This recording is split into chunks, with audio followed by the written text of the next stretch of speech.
Hi everyone. So today I'm going to teach you the basic, like the real basic of crochet. So if you're a beginner and you don't even know how to hold a crochet hook, this is the correct video for you. So I'm using a cotton yarn. So don't be worried why my yarn looks different. So let's begin. So what we do is the first thing of crochet is to make a magical knot. So what we're going to do is hold the tail of the yarn, twist the yarn around my fingers, and then pull through the yarn. That is exactly how you make a magical knot. So that is like the real basic. Through this we make all the other stitches. Actually we make the chain first and then we make all the other stitches. So now I'll show you how to do that again. What you have to do is hold the yarn, twist it, and then pull through. See, it is that simple.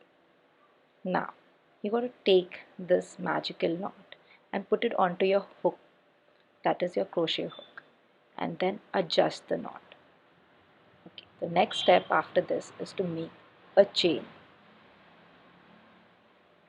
So what you're going to do is take your crochet hook, then you twist the crochet hook and pull through the yarn.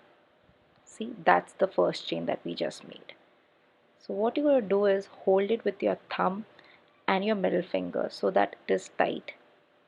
Use your index finger to direct the yarn and then pull through. See, twist, turn and pull through.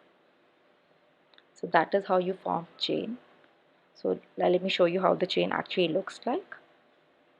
So yeah, you need to keep practicing this, and maybe in my next video I will show you all the other stitches so you can continue and make more projects on it. So yeah, keep practicing this, maybe 100, 200, so you have a grip of how to crochet a chain. Do like, subscribe and follow me on Instagram.